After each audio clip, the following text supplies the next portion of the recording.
ચેતરભાઈ આંખની કણાની જેમ પહોંચતા આદિવાસી સમાજને જાગૃત કરનાર કોઈ બચશે નહીં.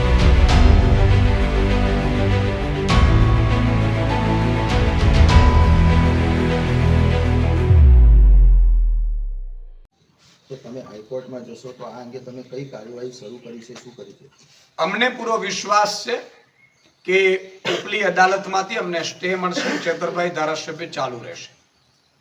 અને ખાસ કરીને પેલી 15 દિવસની જે નાની બાળકી છે અને એમના પત્ની છે અને બીજી મહિલાઓ પણ છે, તો એમને છોડાવવા માટે કે એમને ન્યાય માટે આપણે શું કહો છો?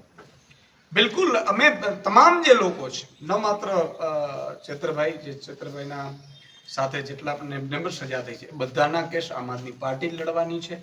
અને મને દુઃખ છે, અમને બધાને દુઃખ છે, આખા ગુજરાતને દુઃખ છે. આખું ગુજરાત અત્યારે ચિંતિત છે કે 15 દિવસની બાળકી છે છતાંય ભાજપે એમને જેલમાં નખાવડાવ્યા છે. આવું જો ભાજપ ડ્રગ્સ પેડલરોને, ડ્રગ્સ વેચનારાઓને, બુટલેગરોએ પોલીસ ઉપર ગાડીઓ ચડાવીને હત્યાઓ કરી છે, બળાત્કારીઓને, હત્યારાઓને જો પૂરો તો કદાચ ગુજરાત આટલું ગુસ્સે ન હોત ભાજપથી. પણ આમનું કોઈ જ વાંક નથી, એમનો વાંક પણ નથી, ગુનેગાર પણ નથી ને. એક તો બેન પ્રેગ્નેન્ટ છે, એક બેનને 15 દિવસનો બાળક છે, એ બાળક પણ જેલમાં રડી રહ્યું છે, છતાંય આ ભાજપને સહેજ પણ શરમ નથી, ભાજપને સહેજ પણ દયા નથી આવતી. એનો બદલો આગામી સમયમાં ગુજરાતની જનતા લેશે. સાંસદ મનસુખભાઈ એવું કહે છે કે બેન સાબિત કરી બતાવે તો હું જાહેર જીવન છોડી દઈશ. માનનીય સાંસદ શ્રી મનસુખભાઈ વસાવાને હું કહેવા માંગુ છું કે આદિવાસી સમાજે તમને 35 વર્ષથી લગભગ સાંસદ બનાવ્યા છે, કેટલાય આદિવાસી લીડરોને મંત્રી બનાવ્યા છે, હજી પણ કેટલાય મંત્રીઓ છે. કોઈએ પણ આદિવાસી સમાજની ચિંતા કરી છે? માત્ર આદિવાસી સમાજને ભાજપના નેતાઓ, આદિવાસી આગેવાનો માત્ર વોટ બેંક તરીકે ઉપયોગ કર્યો છે. ચેતરભાઈ વસાવા આદિવાસી સમાજના 2,500 કરોડનું કૌભાંડ બહાર પાડ્યું તો મનસુખ વસાવા ક્યાં હતા ભાઈ? એ કેમ બહાર ન પાડી શક્યા? આદિવાસી સમાજની જે હજારો કરોડની જે ગ્રાન્ટો આવે છે, ગ્રાન્ટો ખાઈ જાય છે. નરેન્દ્ર મોદીના કાર્યક્રમોમાં ગ્રાન્ટો વપરાય છે, ત્યારે મનસુખભાઈ વસાવા કેમ મૌન છે?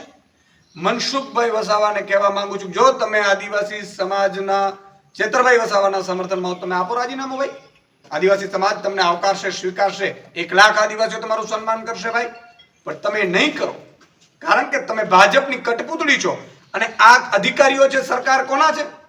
પોલીસ કેસ કર્યો છે ભાજપ, કોના અધિકારીઓ છે? વનકર્મીઓ જે કેસ ચેતરભાઈ ઉપર ખોટો કર્યો છે, કોના આદેશથી કર્યો છે? આ ગુજરાતની જનતા જાણે છે. આખી ભાજપ સરકાર અને ભાજપના નેતાઓ, ને એમાં આદિવાસી ભાજપના નેતાઓ પણ સામેલ છે, જેનો આદિવાસીઓને પણ ખૂબ દુઃખ છે. સર, એવો એક સવાલ વારંવાર પૂછાઈ રહ્યો છે કે જ્યારે કેસ ચાલી રહ્યો હતો ત્યારે પાર્ટી તરફથી જે લીગલ સપોર્ટ મળવો જોઈએ એટલો સ્ટ્રોંગ લીગલ સપોર્ટ મળ્યો નથી, અને હવે જે દિલ્હીથી વકીલો બોલાવીને જે કામગીરી કરવામાં આવી રહી છે એવા સવાલો પૂછાઈ રહ્યા છે. એ વાત તદ્દન ખોટી છે. આ ભાજપે ઉપજાવી કાઢેલી એક, કારણ કે આદિવાસી સમાજ ચેતરભાઈના સમર્થનમાં ઉભો થાય છે ને ભાજપની વિરોધ જઈ રહ્યો છે, એટલે ભાજપ છે એ આદિવાસી સમાજમાં ક્યાંક ભાગલા પડે અથવા તો ભરમાવે એવી બહાના કાઢીને લીગલ પોઈન્ટ ઓફ વ્યૂથી કરે છે. ચેતરભાઈ, અમે, ગોપાલભાઈ, માનની અરવિંદજી અને આખી શીર્ષ નેતૃત્વ માનની મનોજભાઈ, અમે આખી ટીમ લીગલના 5 વકીલો સાથેની ડિસ્કશન કરી ચૂક્યા છે. પણ ભાજપે દબાણપૂર્વક આ કેસ કરાવડાવ્યો છે અને ચુકાદો પણ એટલી સ્પીડમાં લાવડાવ્યો છે. એટલે હું આદિવાસી સમાજને કહું છું, કોઈ ભરમાતાઓ નહીં. ભાજપ ભાગલા પાડવા માટે, અંગ્રેજોએ આવી રીતે આદિવાસી સમાજના ભાગલા પાડવા માટે કર્યું હતું, ત્યારે ભગવાન બિરસા મુંડા પણ આપને ખબર હશે કે આદિવાસી સમાજને એક કરી શક્યા હતા. ભાજપ આ ખેલ કરી રહ્યું છે. અને એટલું તમામને કહું છું કે ચેતરભાઈ વસાવાની પોતાની પાર્ટી આમ આદમી પાર્ટી છે, અને તમે આદિવાસી સમાજને પણ કહેવા માંગુ છું કે આપણી સૌની, આમ લોકોની, આમ પાર્ટીની, આદિવાસી સમાજની પાર્ટી આમ આદમી પાર્ટી છે. આ લોકો જો ઉદ્યોગપતિઓની પાર્ટી છે. તમે જો ઝારખંડમાં એમણે શું કર્યું, છત્તીસગઢમાં સરકાર બદલી શું કર્યું, છત્તીસગઢના જંગલોમાં અત્યારે અદાણી ઘૂસી ગયો છે. એવી જ રીતે અદાણી અહીંયા ઘૂસે, એમાં ચેતરભાઈ વસાવા અને આદિવાસી સમાજ નડતો હતો, એટલા માટે થઈને આ પ્લાન મને લાગે છે કરવામાં આવ્યું એવું લાગે છે. એટલે હું તમામને ક્લિયરિટી સાથે કહું છું કે ચેતરભાઈ વસાવાના તમામ અમારા વકીલો સાથે મીટિંગો થઈ છે, ચેતરભાઈની ખુદની થઈ છે, અને ચેતરભાઈ આ બધામાં લૂપમાં છે. અને હાઈકોર્ટ અને સુપ્રીમ કોર્ટના પહેલાથી પણ વકીલો બધા કેસો અમારા બધાના, ન માત્ર ચેતરભાઈનો, તમામ અમારા આમ આદમી પાર્ટીના છે. માનનીય અરવિંદ કેજરીવાલજી પોતે મોનિટરિંગ કરી રહ્યા છે અને આખી ટીમ લીગલની અમારે બેસાડેલી છે, જેમાં અમારા બધાના કેસો પણ આવી જાય. મારા ઉપર પણ કેસ થયો છે, મનોજભાઈ સહિતના બધાના ઉપર છે.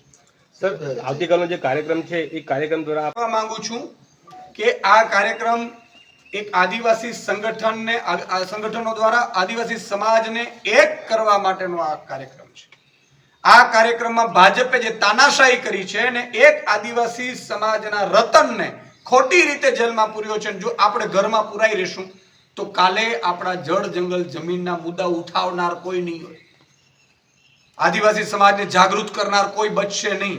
એટલા માટે હું કહેવા માંગુ છું તમામ લોકો મોટી સંખ્યામાં આવતીકાલે પધારે. અમે પણ આમ આદમી પાર્ટી, કારણ કે અમારા પરિવારના સભ્ય છે ચેતરભાઈ, અમે બધા હાજર રહેવાના છીએ અને ડેડિયાપાડાથી મેસેજ આપવા માંગીએ છીએ માનનીય નરેન્દ્ર મોદી શ્રીને, માનનીય અમિતભાઈ શાહને, માનનીય મુખ્યમંત્રી શ્રીને કે તમે ગમે તેટલો આદિવાસીઓ ઉપર અત્યાચાર કરી લો, આદિવાસી ડરવાનો નથી, આદિવાસી ઝૂકવાનો નથી. ચેતરભાઈને 7 વર્ષની જેલની સજા થઈ છે અત્યારે. બિલકુલ, આજે આદિવાસી સમાજના હીરો, આદિવાસી સમાજના રતન અને અંબાજીથી ઉમરગામ સુધી આદિવાસી સમાજને જાગૃત કરીને એનો અવાજ બનનાર ચેતરભાઈ વસાવા અને એમના પરિવાર અને આદિવાસી આગેવાનો ભાજપે ખોટી રીતે જેલમાં નાખી દીધા છે, જેના પડઘા ખૂબ આદિવાસી સમાજમાં પડ્યા છે.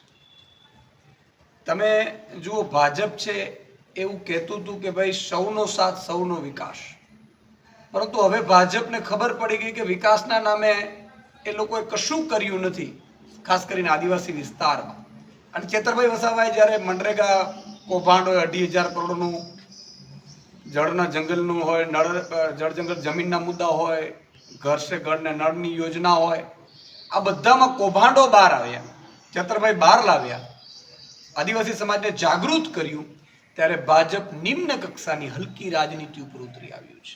અને કેટલી હદે હલકી રાજનીતિ ઉપર ચેતરભાઈને કેસમાં જેલમાં નાખે છે.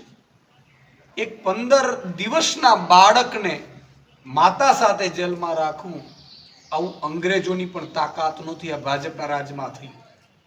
અને સંપૂર્ણપણે ભાજપે કરાવડાવ્યું છે. ભાજપના જ વકીલો, ભાજપના જ અધિકારીઓ, ભાજપના જ ફરિયાદીઓ, ભાજપ જ આગળ વધારે કેસ અને ડે ટુ ડે કેસ ચલાવીને ચેતરભાઈ અને આખી ટીમને સજા કરાવડાવી. ઘણા ભાજપ એવું કહે છે કે ભાઈ આ તો સજા તો કોર્ટે કરી છે. એમને મારે કેવું છે કે ડ્રગ્સમાં પકડાય છે, બળાત્કારોમાં પકડાય છે, હત્યામાં પકડાય છે, કેટલી સ્પીડમાં હવે સજા થઈ છે. તમે ચેતરભાઈ વસાવાને એટલા માટે તમે ભાજપમાં યા તો લઈ જવા માંગતા હતા અથવા તો મૂંગા કરી દેવા માંગતા હતા. શું કામ?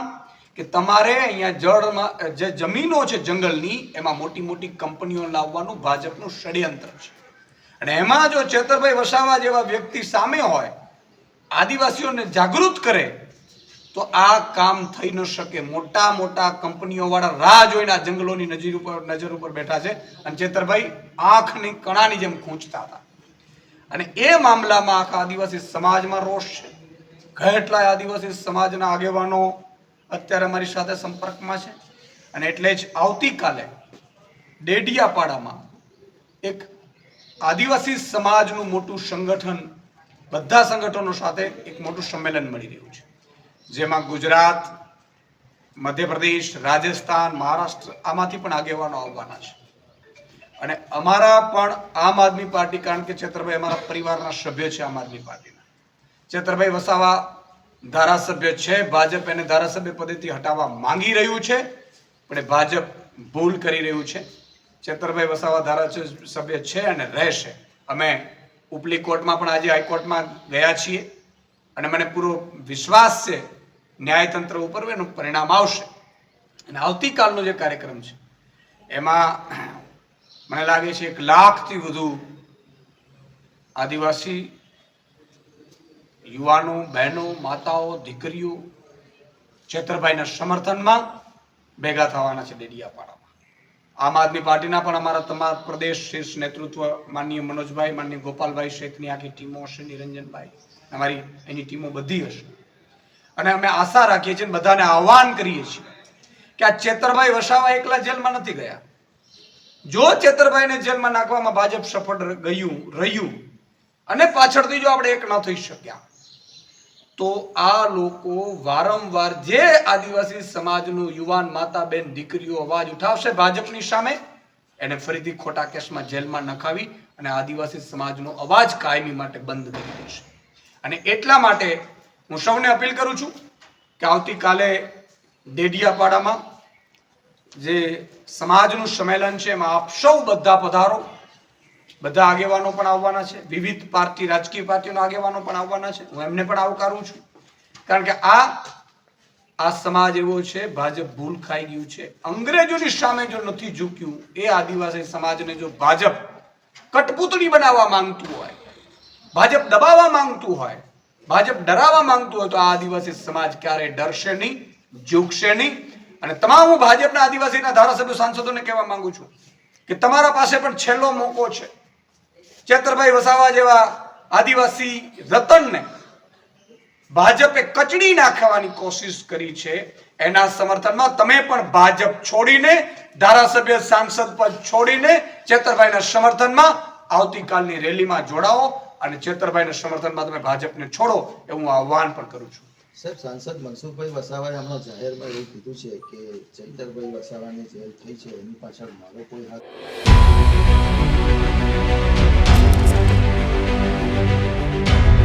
ચેતરભાઈ આંખની કણાની જેમ પૂછતા, આદિવાસી સમાજને જાગૃત કરનાર કોઈ બચશે નહીં.